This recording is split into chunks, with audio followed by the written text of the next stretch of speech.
Bismillah ar-Rahman ar-Rahim. Mesdames, Mesdemoiselles, Messieurs, bienvenue pour cette seconde capsule relative à l'histoire des idées semestre 4 consacrée à l'existentialisme.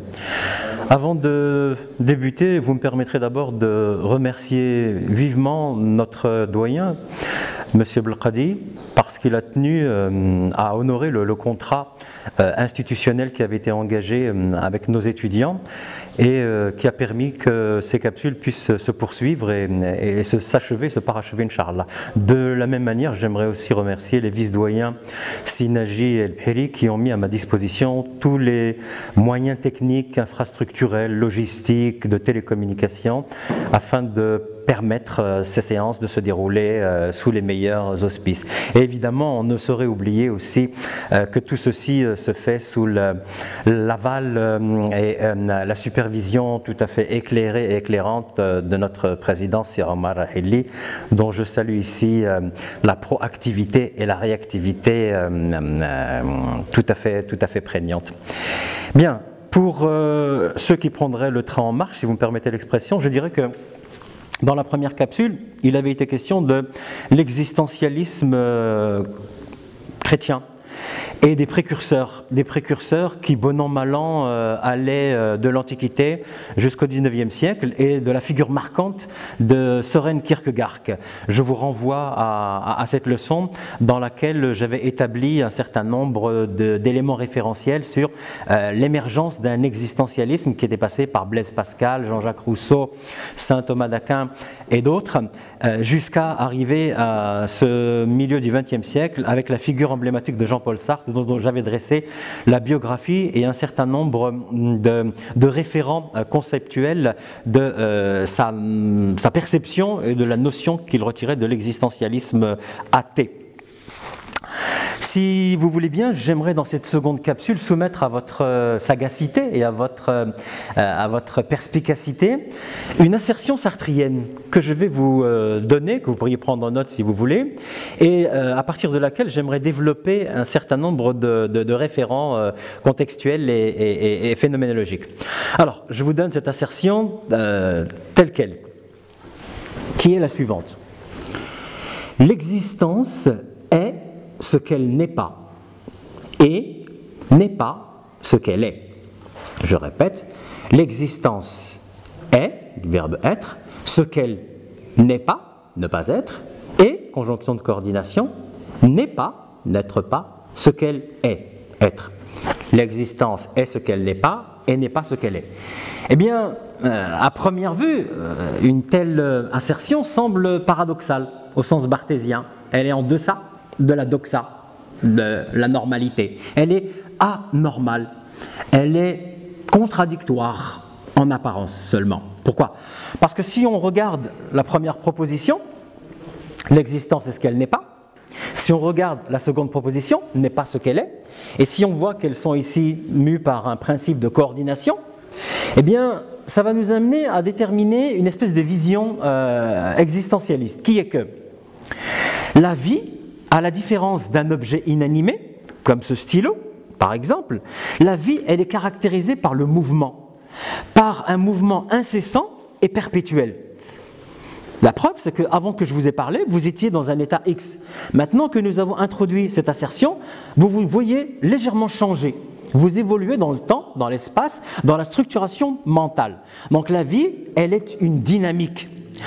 Au contraire d'un objet inanimé comme celui-ci, qui est identique à lui-même. Ce stylo, il est et restera tel qu'il est. Il va durer pendant des siècles, il ne bouge pas. C'est un minéral, ça n'est pas un biologique, ça n'est pas du vivant. Donc, un être vivant, il devient autre à chaque instant.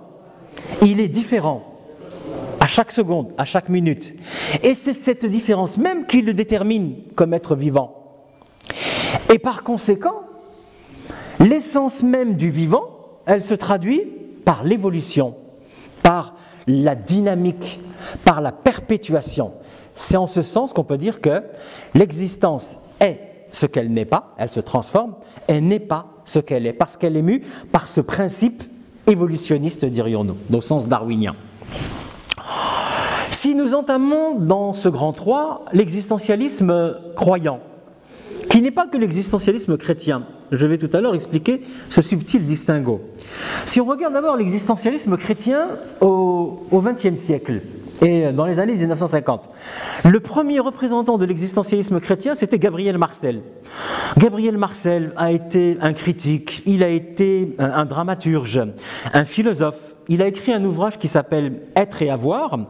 Et dans la perspective de Gabriel Marcel, on pourrait dire que quelque part, il fait sienne les aphorismes et les pensées de prédécesseurs du XVIe siècle, qui ont été par exemple Martin Luther. Je m'explique. L'existentialisme chrétien de Gabriel Marcel présuppose que l'individu est foncièrement mu par l'imperfection, par l'inexactitude, l'impossibilité d'advenir et de devenir autrement que par le rapprochement qu'il introduirait vis-à-vis de l'image transcendantale du divin. On ne peut être sauvé que par la foi que l'on a en Dieu. Et donc, il faut tout faire pour être un bon chrétien et pour pouvoir adopter, embrasser les principes de la chrétienté. Il existe un autre existentialisme chrétien au Canada qui est celui de Paul Tillich. Mais j'irai très vite parce que cet existentialisme croyant n'a pas véritablement eu d'écho majoritaire dans une société sécularisée, dans une société en proie à l'émergence du matérialisme, du marxisme, etc. Et donc ça constitue pour eux, un épiphénomène. D'accord, sur le plan qualitatif et sur le plan quantitatif. Ça n'a pas été une réponse pure et dure de l'existentialisme sartrien athée. Il existe aussi un existentialisme sur lequel je ne m'étendrai pas parce que je ne suis pas spécialiste du genre, mais que je soumets quand même à votre connaissance, qui est un existentialisme musulman. Nous avons eu des existentialistes à travers deux figures majeures qui ont été Abd Nour Bidar et Abdelrahman Badawi, celui qu'on a appelé le maître de l'existentialisme arabe. Et là, je renverrai peut-être à des collègues du département d'arabe et d'études islamiques qui seraient plus doctes que moi en la matière. Il existe un existentialisme juif dans la personne d'un philosophe français que j'ai étudié à la faculté, qui était Emmanuel Lévinas, celui qui a écrit un livre qui s'appelait « Éthique et infini ». Et aussi sous un trait autre qui est celui de Martin Buber. Donc, il n'y a pas eu que l'existentialisme chrétien, il y a un existentialisme musulman et un existentialisme juif qui viennent quelque peu contrebalancer la figure athée sartrienne. Que peut-on donner dans ce quatrièmement que j'avais intitulé, si vous vous souvenez, la critique existentielle et la psychanalyse existentielle? La critique existentielle, on la doit d'abord à Marcel Proust, cet auteur de La recherche du temps perdu, qui avant même Sigmund Freud avait développé cette méthode, qui consistait en quoi? Pour Marcel Proust, dans l'œuvre, il existerait, selon lui, des constances, des correspondances plus ou moins secrètes qui passent par des images, par des situations, par des décors. Et ces constantes plus ou moins secrètes existant dans l'œuvre donnent à cette œuvre une unité formelle. Elle lui donne un pouvoir émotionnel.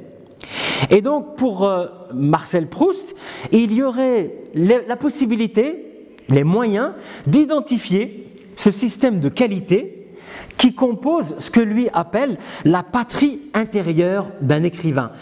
Tout écrivain transporte dans son œuvre, transporte dans sa narration, dans ses ouvrages, un monde personnel fait de souvenirs, fait de référents psychologiques, d'inconscient, de subconscient, de moi, de surmoi, etc. Et donc, puisque il en est ainsi, Sigmund Freud, qui a été lui aussi un grand utilisateur de la littérature antique, c'est la raison pour laquelle il parle du complexe particulier que l'enfant éprouve pour ses parents, du complexe d'Oedipe. Il a mis au service de la psychanalyse tout un référent de la mythologie antique. Le rapport du père, la figure de Zeus, le rapport de ce qu'il appelle le totem et tabou, la horde primitive, Chronos dévorant ses enfants, etc. Donc, et Freud a dit que plus plus que le savant, eh bien, le romancier était celui qui était à même de mieux percevoir l'âme, la psyché, la profondeur, les aspérités d'une personnalité et d'un inconscient. Donc pour Sigmund Freud, puisque le problème c'est de saisir l'inconscient du texte, l'inconscient de l'auteur, eh bien, on peut utiliser une lecture psychanalytique à la fois de l'écrivain, mais aussi celle de l'auteur. Et ça a donné, par exemple, chez une spécialiste du genre qui s'appelle Marie Bonaparte, eh bien, elle a développé une spécialité de la littérature médicale.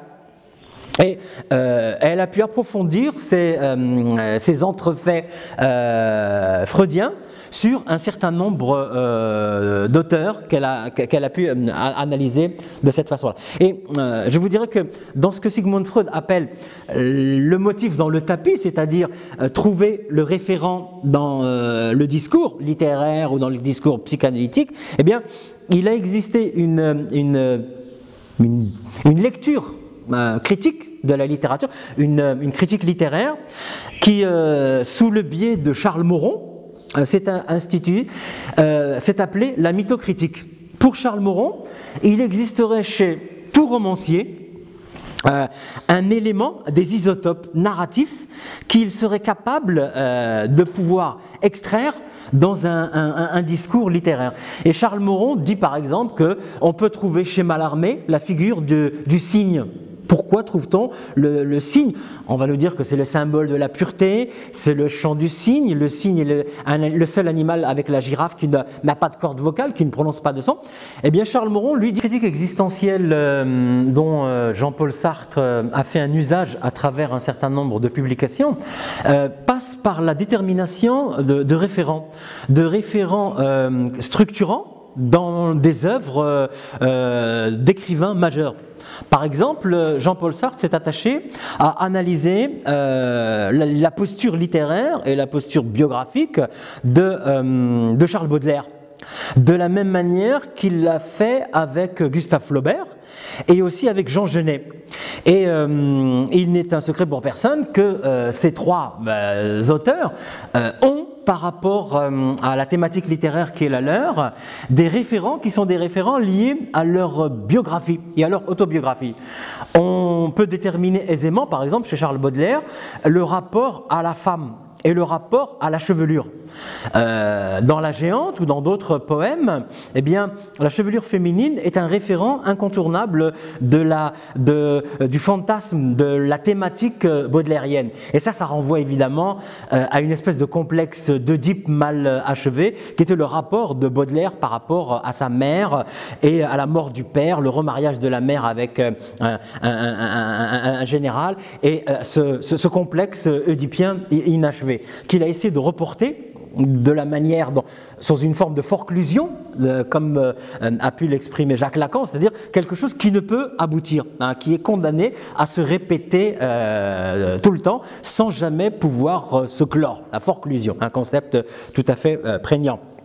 De la même manière, chez Flaubert, Jean-Paul Sartre a bien montré que Flaubert, l'ouvrage qu'il avait appelé L'idiot de la famille, eh bien Flaubert a souffert dans son enfance d'un mépris familial, dirions-nous, dans la mesure où il n'était pas médecin comme le papa et comme le deviendra son frère, et il n'a pas eu la vocation, il n'a pas fait d'études de droit tel qu'on aurait, et donc il a été un peu le raté de la famille. Et lorsqu'on regarde Madame Bovary, lorsqu'on lit Madame Bovary, vous voyez bien que Charles, c'est un infirmier de santé, un peu plus qu'un infirmier, un peu moins qu'un médecin, un officier de santé, donc c'est un raté.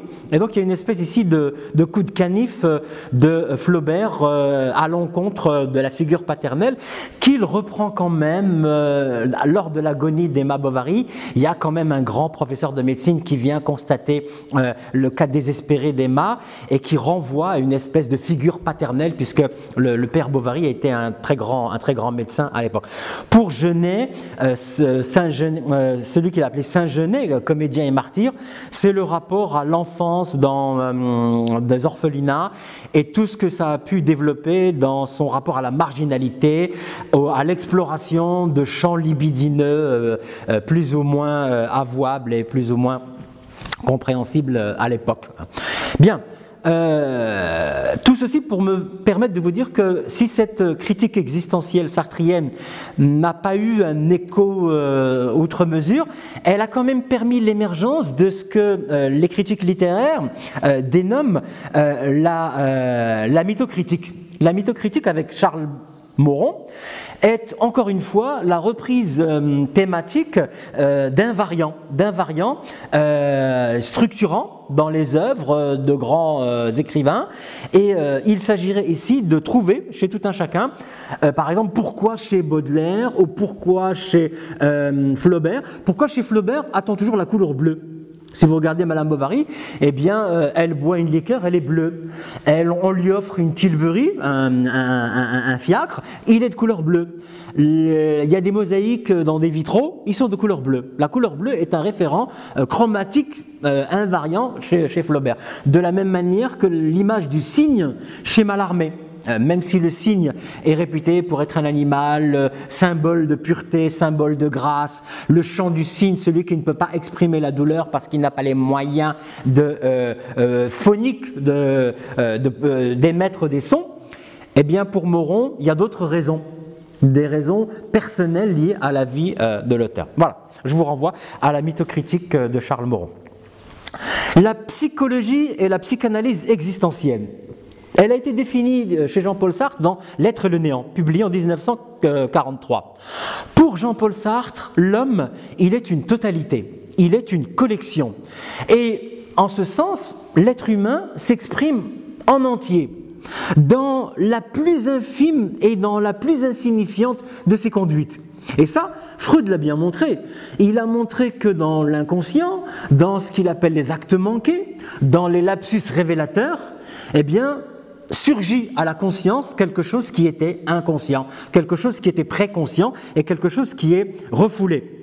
Donc, pour Jean-Paul Sartre, dans la psychanalyse existentielle, il n'y a pas un goût, il n'y a pas une position, il n'y a pas un acte humain qui ne soit révélateur.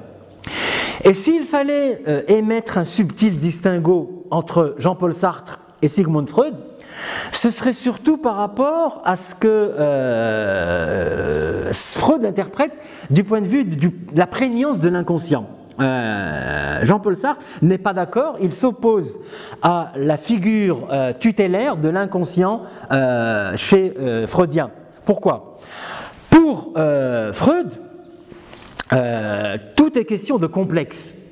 Pour Jean-Paul Sartre, tout est question du choix originel par rapport à l'inconscient. Et pourquoi s'est-il opposé à la figure de l'inconscient freudien? Parce que pour Freud, l'inconscient est inaccessible, en dehors de certains moments de fulgurance, je l'ai dit, à travers le rêve, à travers les pulsions, etc.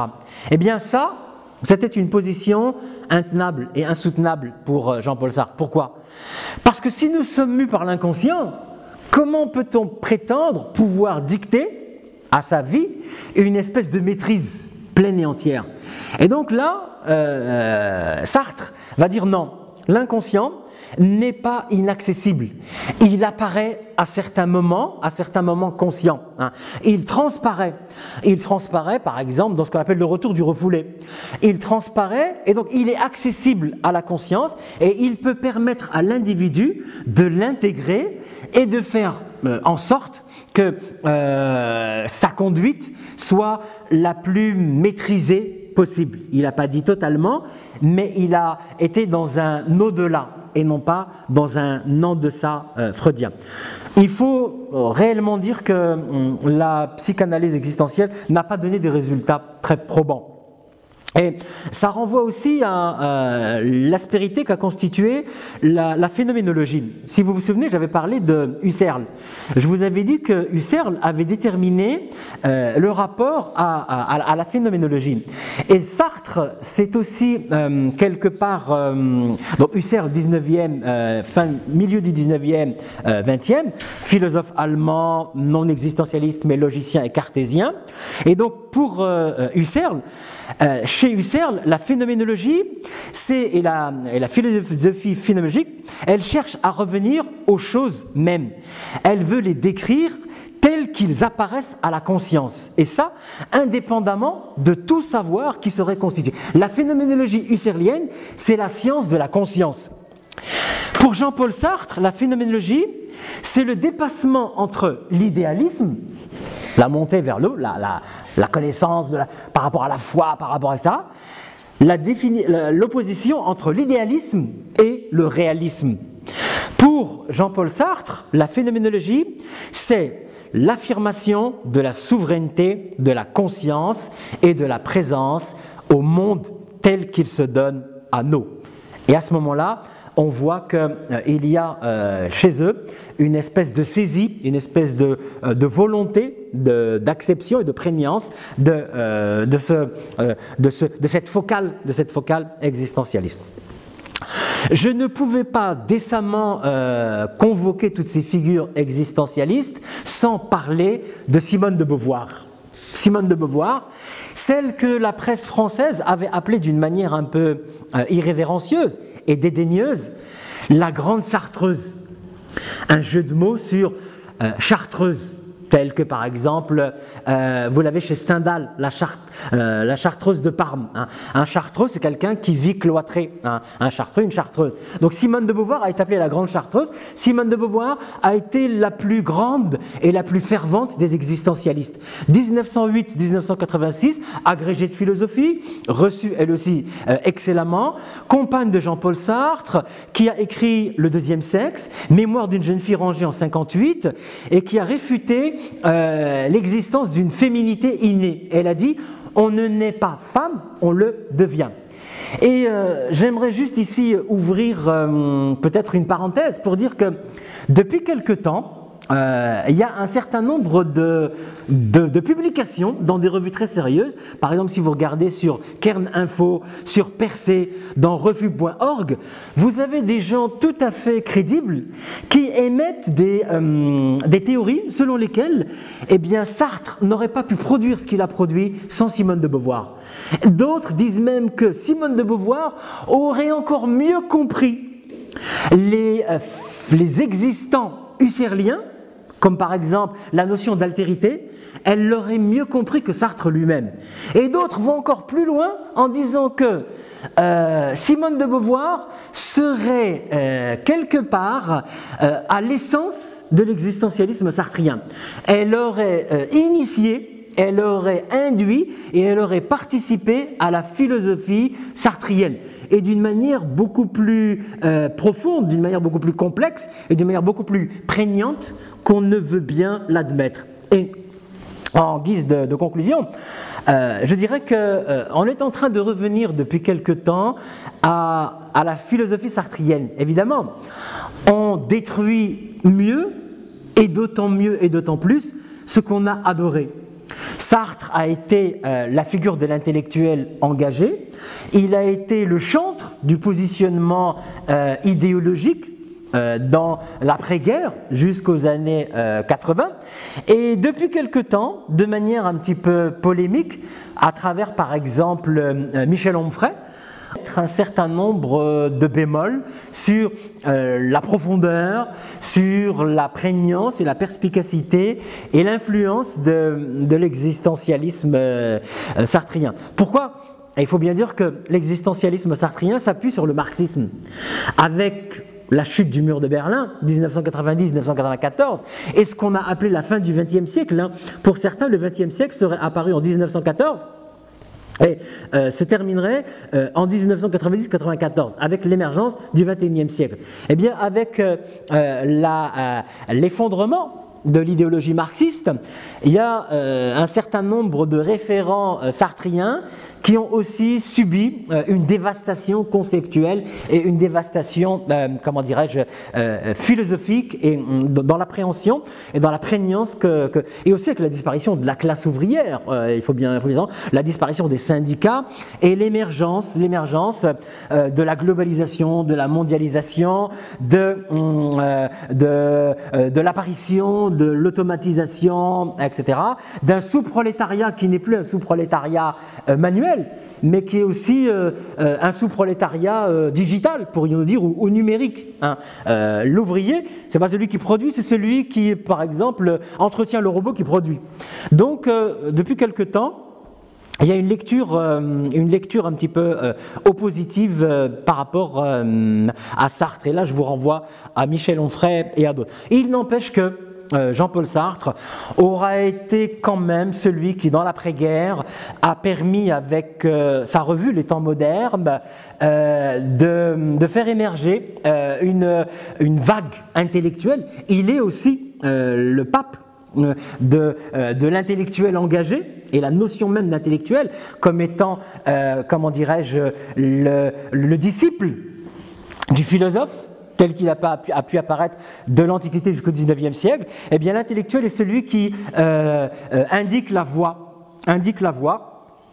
aux masses, aux gens, et il est la conscience, il est le phare, il est le guide, et il est le gardien d'un certain nombre de clés philosophiques, conceptuelles, méthodologiques. Donc Jean-Paul Sartre a vraiment été engagé dans l'anticolonialisme le plus prégnant, le plus virulent, et il a ainsi contribué à la défense de la classe ouvrière. Si on pense aux 30 Glorieuses et surtout à mai 68, cette figure se révèle quand même incontournable dans l'histoire contemporaine de la société française. En conclusion, j'aimerais vous dire que cette notion d'existence, nous avons défini dans la première capsule, nous avions défini l'existence. Eh bien, je ne vous mentirai pas en disant que, en ce moment, tous, moi, comme vous, sommes interpellés sur l'existence, notre existence, l'existence collective. Et je soumets à votre philosophie personnelle cette conception macro et micro de l'existence. On a beau scruter les cieux, on a beau scruter l'horizon interstellaire, on a beau envoyer un télescope Hubble à bord de la navette, eh bien, on a beau explorer les confins de l'univers jusqu'au Big Bang, nous sommes les seuls, pour l'instant, vivants dans des milliards de systèmes galactiques, stellaires. Ça nous interpelle. Comment se fait-il que nous soyons seuls dans ce grain de poussière de l'univers à représenter la vie? Peut-être qu'il y a eu quelque chose avant, il y aura quelque chose après, mais pour l'instant, on ne va rien venir. Nous sommes seuls dans l'univers. Et si nous reprenons d'un point de vue micro, je vous indique que votre existence biologique est un combat de tous les jours, un combat auquel vous participez, bon an, mal an, bon gré, mal gré, plus ou moins consciemment, et la vie est un combat. Pour vous permettre et pour me permettre d'être, eh bien, tout ce qui est en vous combat pour réguler votre température, à travers les hormones pour réguler votre fréquence cardiaque, votre glycémie, pour réguler votre étang, pour combattre tous ceux qui vous attaquent, les bactéries, les virus, etc. Donc l'existence biologique est quasi miraculeuse, mais elle est fragile. Et que cette existence microscopique ou macroscopique nous renvoie à la réflexion de Paul Valéry, qui disait que on a pris conscience que les civilisations sont mortelles. Et je pense qu'il est pour nous intéressant de nous interroger sur l'existence et l'existant. Dans la prochaine capsule, je développerai un parangon de l'existentialisme que sera et qu'a été la philosophie de l'absurde à travers Albert Camus.